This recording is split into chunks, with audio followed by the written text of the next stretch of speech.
I think I may have performed in a pub in London once with an acoustic guitar, Steve Hewitt on bongos, once as Ashtray Heart. You know, we had many names. That's a song that, interestingly enough, which is the first song that we've recorded as a band, which I wrote with people who aren't in the band. And that's, I sort of work with a couple of friends of mine, and we write songs. We try and write pop songs for a laugh, and we write pop songs and we try and sell them to people. And I was in Nicaragua with the guy that one guy writes the music, and then I collaborate on the lyrics with another friend of mine.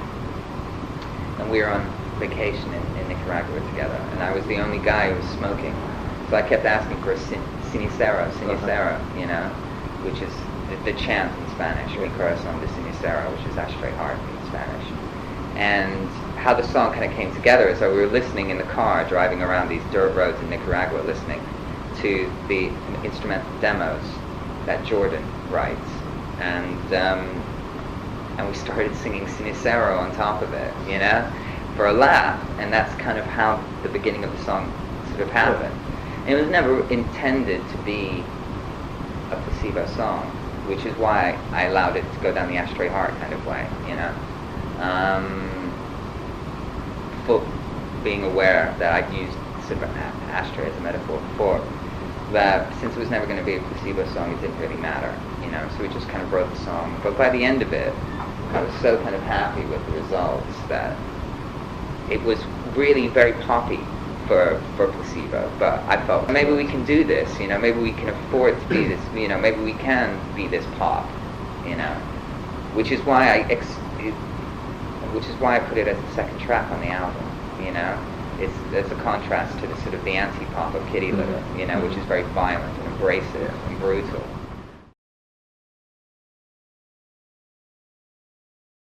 I always look forward to seeing the Mode, both on stage and off. I'm not familiar with the new record yet, so okay. Haven't heard it yet. Yeah. So, it's always a really good show. Dave is a very, very engaging performer. I like watching him a lot.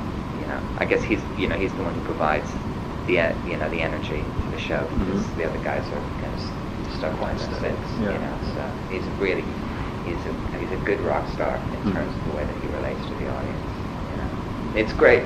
I like, you know, for me, I've been very, very lucky in terms of that. I've had exposure to people like that throughout my entire career, Bowie, U2, Depeche Mode. So you open for bands that you can learn a great deal from, you know, from these people, from Bowie, Bongo, and Dave, you know, kind of, you really, it's like a bit of a master class in sort of in performance, you know, and in holding an audience in the palm of your hand.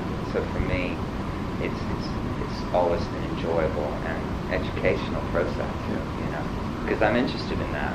And, you know, it's like the improvement and, you know, getting better at what you do is one of my major motivations, you know, because I always feel like there's always room for improvement. You know, I'd hate to think that there wasn't. Then it would probably be time to stop, I suppose. Well, I always have a good time, and at Pinkpop, and I think what it is that the lineups at Pinkpop, and I find it in general in the Netherlands are just really, really eclectic, you know.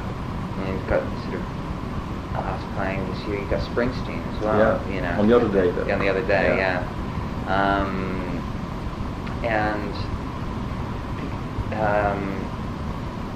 the Netherlands seems to have, it seems to have very kind of different taste to the rest of Europe, you know. And so you have a tendency to see a lot of bands that you don't see on the rest of the festival kind of like run, you know, kind of thing. So is it less rock oriented? Yes, it's more varied, it's more eclectic, which is always good. I think that, you know, the more eclectic a festival is, the better. You know, for me, there's nothing worse than sort of sometimes we play these festivals and they're just kind of the more sort of hard rock festivals. You know, you played in Germany kind of thing, and it's just guitar solo after guitar solo after guitar solo after guitar solo. You know, and bands kind of have a tendency to sound the same. You know, because they're genre festivals, and I'm not too keen on that. I prefer it when it's eclectic and you get really there are some surprises for you. You know, because as a band, you're there obviously to do your show, but you're at a festival and it's difficult to not pick up on the festival vibe, you know, and a festival is like a 3-day party, you know, with some music thrown in, and so you kind of want to engage in it as well, you know, and so that depends on who's playing, you know, as well. So if you can be surprised, then I think that's a really good thing. You still mingle with the audiences, or?